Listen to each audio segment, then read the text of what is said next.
Hi, I'm Tim. Welcome and thanks for logging on. If you love these watches, everything is for sale. We're doing weekday watches. Since they weren't available over the weekend, the fun continues through the work week. Team Mosso at thewatchbox.com for pricing on any watch here. We sell what we buy what we sell. One watch for an entire collection. We will buy your entire collection. We pay cash, we pay fast, we make it a no-brainer, walk you through the process. No upper limit on value paid. To buy, trade, or sell, Team Mosso at thewatchbox.com. Let's jump straight in with a watch that can now be considered vintage. As a child of 1984, I found it a little bit alarming that 1993 is now considered to be vintage. 93 and 94 were the years for the S serial number, which is what we have on this Sea Dweller 16600. You can see that it is beautifully preserved. I would say it's a solid 8 out of 10 in terms of case composition. As you can see, the spring bars aren't protruding on any side from the lug holes. We've got a still well-defined break between the satin and the polish, the famed Sea Dweller helium escape valve, a well-defined knurling on the edge of the bezel. We do have a service replacement clasp right here, though it is a correct 93160, and I'll show you that right now. 93160. The die of extension is where you know beyond a doubt that it is a service replacement bracelet. And as a result, this being an authentic Rolex bracelet, but newer than the watch, it has outstanding structural integrity. I'll also mention that this is a full matching tritium bezel, hands, and dial set. Take a quick look. You can see, indeed, no luminescence. All of it is symmetrically patinaed and dead as a doornail. Being a Sea Dweller, it does not have a Cyclops eye, and being an older Sea Dweller, it has a nice compact profile on the wrist. In recent years, the Sea Dweller has grown to be a larger Rolex dive watch, not just a more deluxe technical package. This has the striking aesthetic of a Submariner, but with more inherent capability, and believe it or not, the thicker crystal on a Sea Dweller does make it less shatter-prone than the sapphire on a Sub. Also, because a lot of the extra thickness is in the case back, you can see how it's sort of cupped. It actually slides down on the wrist, and when you've tightened it, it's just as low as a Sub. It's also new enough that you could still wear this as an aquatic timepiece. It can still make its original test depth. It still has a lot of integrity to that service replacement bracelet, so there's no ropiness and very little stretch inherent in it. And the bezel action remains outstanding. Taking a quick look here, 120 clicks, ultra precise, with a wonderful, characteristically Rolex combination of refinement and just enough of a snappy detent to give it a satisfying tactile feedback in the hand. Inside, Rolex caliber 3135, automatic, 48 hours of power reserve, highly shock resistant, chronometer certified. Now you can see on the dial, we'll use the virtual zoom here, 4,000 feet, 1,220 meters, and once again, the helium valve on the side. Now, let's say you are more of a modern Rolex guy and you're more of a dress watch guy. Well, you can get that with the Date 840. This is the Date 840, 228206. As you can see, full platinum, ice blue sunburst metallic dial, fired blue steel seconds hand, and there's enough ice here to sink the Titanic. Ice on glacier blue dial, baguette gems, and you can see in different sizes, set on white gold indices with white gold crown and white gold faceted baton style hands. The watch is nice and slim, and it's only about 47.5 millimeters from end to end, because you can see that the bracelet doesn't project beyond the end of the case. So whereas the Date 82, 1 millimeter larger in case, was actually about 6 millimeters larger end to end because of its solid end links. This fits a whole lot more like a 36 millimeter Date 8 when it's on the wrist. It's got a lovely conical bezel. It's got the President bracelet in platinum. We talked about bracelet stretch being negligible on that service replacement 93160 over on the Sea Dweller. Well, on the latest generation of Date 840s, all of the internal retaining pins, including for unremovable links, they are all ceramic coated so that the metal can't wear down the ceramic coated pin, which kills bracelet stretch dead. We have a little lift lock system securing the clasp, which features a combination of internal media blasting and polish. And then on the wrist, it's beautiful, graceful, handsome. It's got a 3-day power reserve, double quickset, stop seconds, anti-magnetic shock resistant, and despite being dressy by Rolex standards, it's still 100 meters water resistant, and so a very, very versatile watch.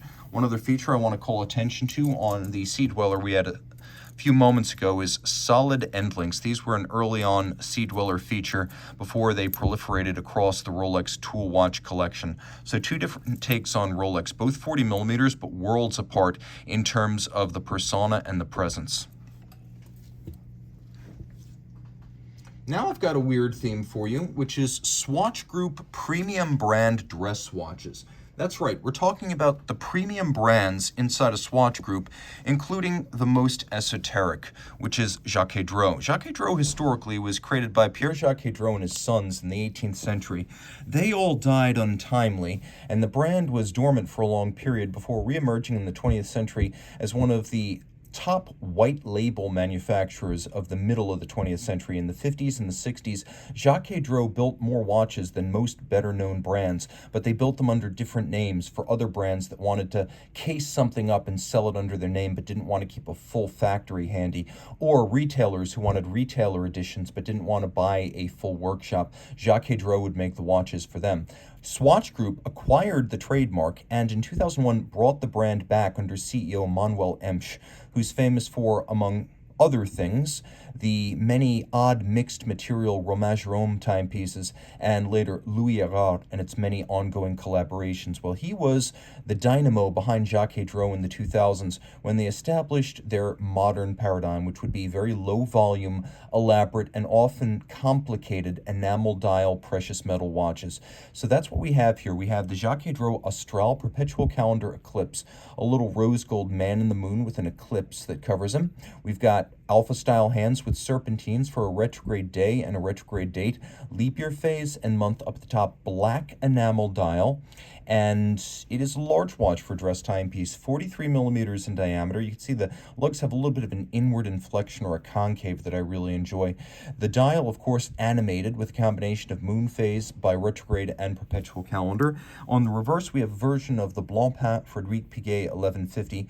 Here, it is a higher beat version, 4 Hz rather than 3, for a 68-hour power reserve. We have a gold rotor with sunray motif, stripes across the bridges, solarization on the barrels, black polished screw heads. You can see on the edge of the bridges they are mirrored and nicely rounded with a hand bevel, with black polished screws that have slots and circumferential beveling, engine turning on the base plate, and satination on the wheels.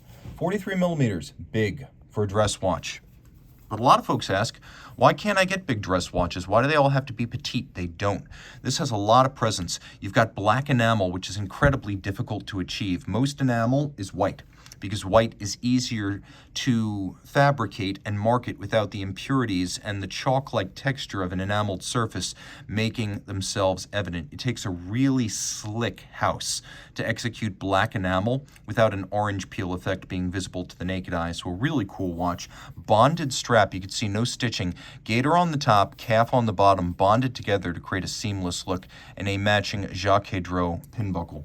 Now, speaking of white enamel, this watch gives you that, but it gives you more.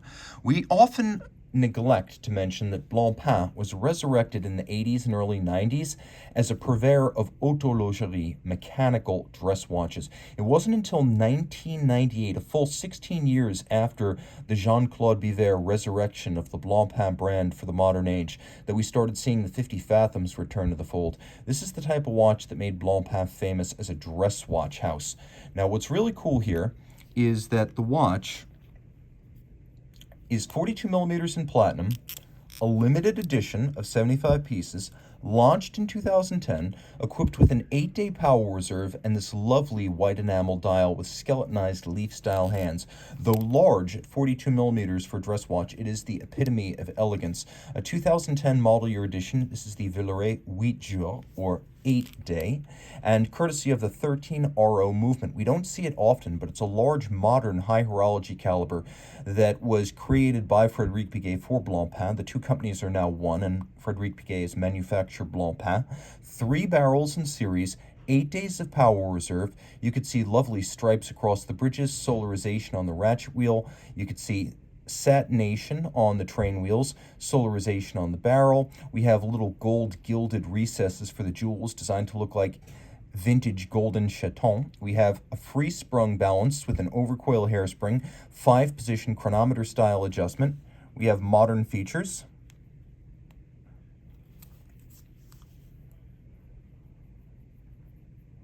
such as hacking seconds,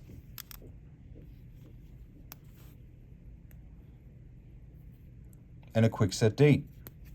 It is a beautifully decorated movement. You can see the bevels are sharp, the stripes are deep, all of the screw heads are beautifully polished. You can see the crown wheel right there with its counter-threaded screw. That triple slot is how watchmakers tell each other that this screw turns in the opposite direction. And then a lovely swan's neck click inspired by pocket watches. It is a beautiful timepiece, and it winds fast. A lot of long power reserve watches take forever to wind. Watch the power reserve, which is currently at 4 days. As I wind this watch, it traverses with incredible speed. You don't need to wind this watch for minutes to get it up to its full power reserve. Figure on about 20 seconds once a week and you're good to go. We'll zoom out, we'll throw it on the wrist. It's a big watch, but it's not overbearing. It's not too big. It's fairly flat, double-domed bezel. You can see it fits nicely on my wrist. And again, my wrist is 16 centimeters in circumference. This is the Blancpain that I love. I love the 50. I really do love the 50 Fathoms. But I also love the Patek, Vacheron, and Lange rivaling dress watches that the company does so well. By the way, Mark Hayek was testing prototypes of this movement ages ago, back in the 2000s. He took it on a vigorous mountain biking expedition, and apparently the watch deviated by only 1 second that day. That's how good this movement is. Fine, beautiful, yes, but also tough and very accurate. Last but certainly not least, if Swatch Group were to define its flagship brand, it would probably tell you that Breguet is that brand. Famed because it bears the name of the Babe Ruth of watchmaking, Breguet is the foremost name historically in watches. But people tend to look askance to the modern Breguet brand because Breguet and his sons are long dead. Well, we don't hold Jaeger-LeCoultre or Patek Philippe or Vacheron Constantin to that kind of a standard. None of those 6 people have run those brands in eons. Breguet is dead, yes, but the watches made by today's Breguet artisans are as good in terms of craft finish or better than the watches made by Breguet himself. So let's talk about this watch right here. This is an extraordinary 38mm white gold split-second chronograph, 3947. It is beautifully made with coined flanks, cold rolled and then hand finished. We have lugs that are welded on manually. This 3947 is crafted the old school way with the case and lugs made separately, lugs inserted into slots, welded on with all evidence of the welded joint removed by hand. The straps are held to the case using screws and bars, more security than spring bars. Ovoid pusher for the split second, the rattrapant feature. Now, a rattrapant, or a split-second chronograph, is a watch that is able to split 2 concurrent events and gauge the waxing or waning gap between, for example, ongoing cars around a track or runners around a circuit. The rattrapant system involves 2 separate column wheels, which you can see through the case back. You can see the one that's associated with the mechanism at center, and if you look carefully, you can see the pincer mechanisms moving out and in. You have that primary column wheel right here. Let's get everything going again right here. Take a look at the pincers. See them? They've stopped the secondary seconds hand. Now they release, watch. That secondary column wheel is responsible for the split-second mechanism. The primary column wheel sits below. It is attached to the primary clutch, the levers, and then you have recentering hammers that will zero out the chronograph registers at center. We have a black polished swan's neck and a world-famous bass movement, as this is all based on the Lemania 2320, which is the upscale version of the 2310. This is a movement that's done business in Breguet, that's done work with Patek Philippe and Vacheron. As the Omega 321, this caliber flew to the moon. So this is the base they start with. Breguet then adjusts it in 5 positions, fits an overcoil hairspring. It's manual wind, 48-hour power reserve, exquisitely detailed, like staring into the canopy of a forest. We've got a little wire hooking guard for the overcoil to protect the overcoil from getting hung up on the regulator during conditions of shock. 2.5 hertz beat rate, or 5 beats per second. You've got that split seconds function, which is just a lot of fun to play with.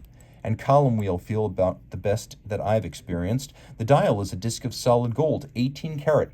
It's cut on rose lathes and straight line machines, traditional reductive guilloche. And the guillocheur is the artisan who creates this pattern, and we've got several of them. A dental type molding, we've got a clou de Paris at center, a vogue or wave within the sub-registers, and you can see there's good dial depth as well, with fired steel hands, including Breguet hands for the hours and the minutes. This rattrapant system is incredibly beautiful on both sides. My only regret is that you cannot wear it upside down. You could see the beveling not just on the brass bridges, but on the steel chronograph parts. Difficult to do because steel is hard to work. This is about as good as it gets. And remember, 38 millimeters in white gold with a solid gold rose lathe turned dial, a hand-finished split-second caliber, and universally wearable size. There's a lot to love here. This is why modern-day Breguet needs to be taken seriously. Qualitatively, it's as good as anything in the industry. And yet this watch originally retailed for over $100,000, and it's selling for half of that. This is why Breguet today is, in my opinion, the single best value in horlogerie pre-owned watches. Does not get any better. Value for money, Breguet, full stop. Now another independent that's made a lot of noise in recent years, Chapek, mostly for the Antarctique sports watches. But in 2018, it launched this, the Faubourg de Cracovie chronograph, which is, in my opinion, more interesting. Ricochet dial on a precious metal base. You can see they're remarkably open about their suppliers. Metlem, the maker of the dial, has its maker's mark right on the dial. The movement, Vaucher, 6710 VMF. Automatic winding, 65-hour power reserve, column wheel, vertical clutch. You could see super high beat rate like an El Primero, 10 beats per second or 36,000 vibrations per hour. Modern architecture, shock resistant via a free sprung balance with a full balance bridge. This is about as good as it gets. On the dial side, you've got that ricochet guilloche pattern. We'll do a quick loom shot because this watch, surprisingly, is quite sporty. It's well loomed. It's made of steel. And, surprisingly, it is also extensively water resistant. You can see it's part of a series of 18 made with that particular dial. This one was also doubly customized. And the timepiece is 41.5 millimeters with lovely scalloped and media blasted case flanks. So there's a lot of nuance to the design of the case. Full stainless steel deployant clasp to match. A really special watch in every regard. A lovely alternative to something like an older F. Pigeon octachronograph, or the more modern F. Pigeon monopoussoir. This is a lovely watch that you can wear every day. And as you can see, it'll fit easily underneath the cuff. It's not excessively broad, despite being large. I would call it full size rather than oversized. And you can see down the barrel of my 16 centimeter circumference wrist, these lugs are really nowhere near the edge. Full rubber strap, this watch is ready to play hard. You can see the attention to detail as the ricochet pattern has been molded into the strap itself, which is a brand new Chapek factory piece. Nickel anthracite coating on the bridges. You can see that there's a very handsome Audemars Piguet style machined and polished bevel. And then we've got media blasting as well as beveling on the rotor, solarization on the ball bearing at center, and skeletonization of the bridges so you can see through the winding bridge down to some of the underlying mechanism. A really cool piece from a brand that is upwardly mobile and moving fast. I guess we're finishing up with independence today because what we've got now is absolutely stunning. 2020 model year, 42 millimeters in steel, so you don't pay for precious metal. And as you can see, with this ice blue dial only made in 15 pieces. Lovely Moser Fume Fade, along with Moser's signature cylindrical marine chronometer style hairspring and flying tourbillon with the MB&F Legacy Machine case canopy, and a Legacy Machine style bevel gear canted time display in sapphire. Now surprisingly, and I say surprisingly because it's not really a sports watch, It has a well-loomed dial that's quite easy to read, and it is in steel, so it's got a level of durability that customary horlogerie dress complications don't have. Plus, it's automatic winding and based on the HMC 200 3-day automatic base. The tourbillon, which has no upper bridge to block your view, features ball bearings, ceramic ball bearings on the bottom, and you can see double-crested Côte de Genève across the bridges with snailing, media blast, and beveling on the rotor, which is gold. The watch has a lovely organic form. You can see how the lugs are tapered and downturned with polished hollows on both sides. Moser machines and then hand finishes its cases, a two-step process that's more laborious but produces complex case forms and finish. And you can see that the watch is mostly sapphires. The sapphire is thicker than the case itself, 42 millimeters, but it doesn't wear that way. It wears a lot more compact. You can see it's also a little bit of a lefty. Throw it on, easy to wear. The lugs drape around the edge of your wrist. It's fairly comfortable, being mostly sapphire and steel. It's not too heavy. Comes with a full deployant clasp, which is by no means a standard feature on Moser watches. Definitely an upgrade there. Nice to see. Taking a quick look at the flying tourbillon. It's called a flying tourbillon because it has no upper bridge to block your view. This mechanism was invented in the 1920s by Alfred Hellwig in East Germany, and it's just a more beautiful way to build a tourbillon. You can also appreciate that the finest finished parts of the movement are all on the tourbillon cage, where the beveling is decidedly more manual than the mechanical finish of the case back. And you'll appreciate that it is free sprung, so that all the adjustments are done using weights on the balance for precise adjustment. We also have that spectacular cylindrical spring, much like a marine chronometer, with curves on both ends of the spring, allowing for concentric breathing and development in any position, so your watch isn't going to gain or lose a ton of time. You can see the use of bevel gears to drive the time display. Bevel gears allow motion to be transmitted in other than straight lines. A very cool watch with a nubuck leather suede-like feel. All right, now the big piece. It's another MB&F, surprisingly, a bigger MB&F. In 2015, MB&F launched its most complicated watch ever, the Manufacture Movement Legacy Machine Perpetual. In 2018, it launched this, the 50-piece Grade 5 titanium Legacy Machine with green dial. So this is the titanium version, 50 pieces, designed by Stephen McDonnell. It also uses the underlying architecture of the Legacy Machine split escapement, because you could see the escapements on the back, but the 14mm free-sprung balance wheel is on the dial. There's this extravagant arcing, rounded and mirror-polished steel balance bridge. You can see an overcoil hairspring has been used, and it is free-sprung. We also have a power reserve indicator. We have the day, the date, the month, a leap year phase indicator. All of these indications can be changed using jumper buttons, so you don't need to use a tool which will invariably get lost. The depth is fantastic. Stephen McDonnell based his perpetual calendar program on 28 days, which is unusual in that only February is a 28-day month, but that is the base for this perpetual calendar system. On the reverse side, a lot of the legacy of Kari Voutilainen's involvement with the Legacy Machine series can be seen in the design of the bridges and the quality of the finish. This is the highest level of finish you get from MB&F on these legacy machines. If you look closely, you can see that even the wheels have been internally beveled. The stripes are wonderfully lustrous and luminous. You can see that shade across their surface. We have little golden chaton cups, a nod to the pocket watch era, 2 mainspring barrels with 2 sunray ratchet wheels, 72 hours of power reserve. The beveling is awesome. And you can see, yes, we do have interior angles. And then the watch itself, like the other collaboration with Moser, is about 50% sapphire. So I'm going to throw this on my wrist so you get a good sense of it. 44mm, but it doesn't wear that large. A wonderful perpetual calendar that's easy to set, requires no separate tools, and sits light on the wrist, all in titanium and sapphire. This really was the magnum opus of MB&F at the time it came out. It remains among their very complicated timepieces, the upper echelon of what's possible from Max's brand. All Legacy Machine Perpetuals are rare and extremely exclusive.